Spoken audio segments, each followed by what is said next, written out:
selamat pagi anak-anak. Assalamualaikum warahmatullahi wabarakatuh. Bertemu kembali dengan Bu Hanum di sini.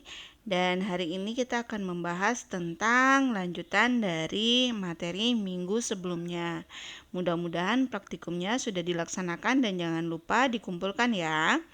Nah, pada minggu ini kita akan membahas tentang lanjutan dari sel elektrolisis ya. Sebelumnya ada sel Volta. Nah, minggu ini kita akan bahas sel elektrolisis. Nah, bila sel Volta itu adalah perubahan energi kimia menjadi energi listrik, sedangkan elektrolisis itu adalah kebalikannya, yaitu perubahan energi listrik menjadi energi kimia.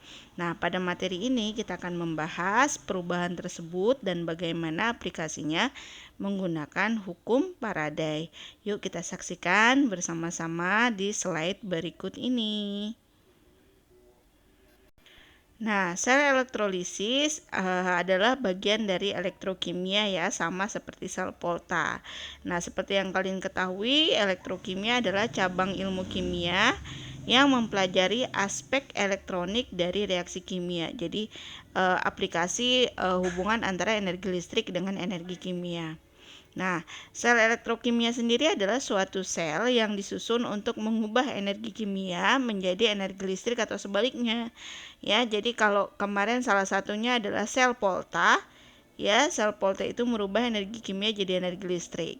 Nah, jadi dibagi jadi dua ya. Yang pertama ada sel elektrolisis, yaitu sel yang mengubah energi listrik menjadi energi kimia. Ya, di mana arus listrik yang digunakan ya untuk melangsungkan reaksi redoks tidak spontan. Sedangkan yang kita pelajari minggu lalu itu adalah sel Volta atau sel Galvani, yaitu sel yang mengubah energi kimia menjadi energi listrik. Nah, reaksi redoks spontan digunakan untuk menghasilkan listrik. Nah, kalian bisa lihat pada gambar di sebelahnya itu adalah sel elektrolisis ya. Kalau kemarin sel Volta ada 2 larutan, kalau di sel elektrolisis larutannya cuma 1 ya, yaitu berupa larutan elektrolit. Nah, larutan elektrolit ini juga terdiri dari 2 elektroda ya, ada berupa anoda dan ada berupa katoda. Nah, elektroda ini dihubungkan dengan sumber arus, bisa aki, bisa baterai dan sebagainya. Ya.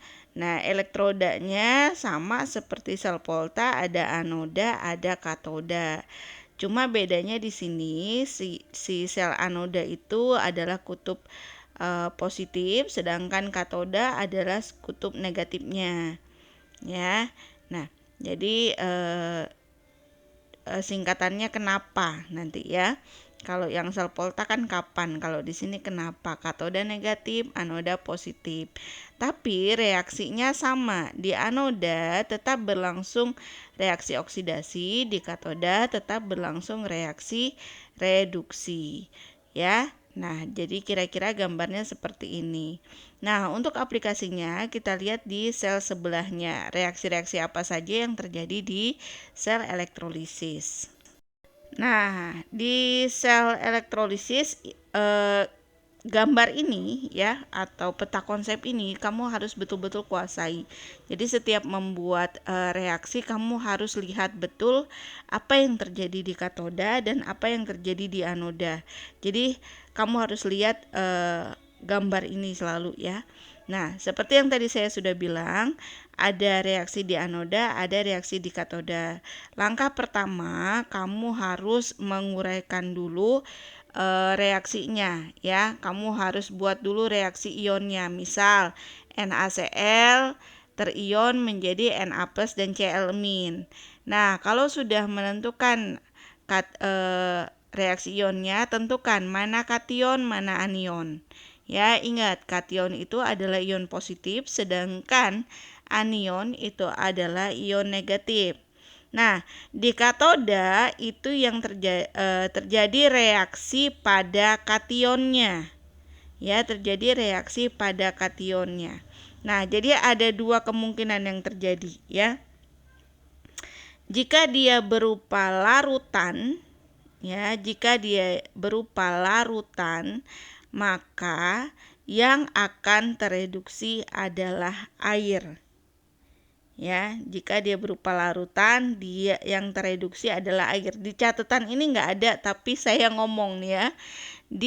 Apabila dia berupa larutan, maka apabila dia larutan dan logam aktif, dan logam aktif ya, logam aktif itu golongan 1, golongan 2, aluminium dan Mn, atau di deret Volta itu kalau Bapak Camat nanti meninggal alam mana. Nah, sampai situ kalau dia kationnya adalah salah satu dari unsur itu dan berupa larutan, maka yang tereduksi adalah air. Nah, jadi reaksinya berupa 2H2O tambah 2 elektron menjadi H2 dan 2O-. Nah, ini reaksi yang terjadi. Tapi apabila dia berupa lelehan dan kation lain selain yang golongan 1, 2, Al dan Mn, maka kation tersebut yang tereduksi. Contoh misalnya lelehan natrium, lelehan ion natrium, maka yang tereduksi adalah si natriumnya. Atau juga bisa juga misal selain natrium yang golongan lain, misalnya besi, larutan besi misalnya. Nah, berarti yang tereduksi adalah besinya. Jadi bedakan antara larutan dan lelehan. Nah, ini catatan penting. Makanya kamu harus menyimak video ini dengan teliti ya, dengan jelas. Nggak bisa kamu tinggal sambil main atau gimana gitu ya. Nah, yang kedua, yang paling penting adalah reaksi di anoda. Nah, reaksi di anoda tergantung pada anodanya dan pada anionnya. Ya. Nah, kalau di anoda itu tergantung dari elektrodanya. Apakah elektrodanya inert atau tidak inert? Inert itu artinya dia tidak bereaksi, tidak ikut bereaksi. Ya. Nah, anoda inert itu biasanya terdiri dari PT, AU, dan karbon. Oke. Nah, apabila elektrodanya inert, maka kamu harus lihat apa yang terjadi di anion. Contoh misalnya larutan Na2SO4. Nah, di SO4 itu kan ada oksigen. Kalau anionnya ada oksigennya, maka yang teroksidasi adalah air. Jadi reaksinya menjadi 2H2O menjadi 4H+ tambah O2 tambah 4 elektron. Tapi kalau nggak ada oksigennya dan ada sisa asam lain, contohnya di sini klor, maka klornya yang akan teroksidasi ya, atau OH-, maka OH-nya yang akan teroksidasi. Oke, mudah-mudahan paham. Nah, apabila anodanya tidak inert, maka anoda tersebut yang akan teroksidasi ya. Jadi si anodanya yang teroksidasi, bukan yang lain-lain. Oke. Nah, untuk memahami sel elektrolisis ini kamu nanti bisa lihat contoh soal dengan lebih baik, karena inti dari sel elektrolisis adalah reaksi ionnya ya. Ada pada bab ini nih, bagian ini. Oke, kita lanjut ke slide berikutnya. Nah, penerapan reaksi redoks dalam kehidupan sehari-hari itu mudah sekali ditemukan ya. Paling sering itu ada di tukang emas. Kalau zaman dulu kita masih bisa praktikum bebas, ini gampang banget praktikumnya. Nah, penerapan reaksi redoks dalam kehidupan sehari-hari ini salah satunya untuk pembuatan unsur dan senyawa. Ya, jadi beberapa unsur itu bisa diproduksi melalui elektrolisis, kayak logam alkali yang golongan 1 alkali tanah, golongan 2 halogen dan lain-lain, itu bisa kita buat melalui cukup dengan reaksi elektrolisis langsung otomatis terbuat. Nah, juga bisa memurnikan logam, contohnya emas. Jadi emas itu kan ada kalau di pasar tuh cuci emas. Nah, itu sebenarnya memurnikan logam. Ya, memurnikan logam. Nah, contoh juga di sini adalah tembaga atau Cu. Nah, Cu ini dijadikan katoda, Cu kotor dijadikan anoda dengan larutan CuSO4 jadi elektrolitnya. Nah, pengotor Cu biasanya ada perak, emas, Pt, Fe, dan Zn. Nah, selama elektrolisis, logam pengotor dia tidak akan larut tapi membentuk lumpur anoda sehingga tembaga menjadi murni kembali. Oke, nah kita lihat di katoda ada logam murni ya, anodanya logam kotor, elektrolitnya larutan garam.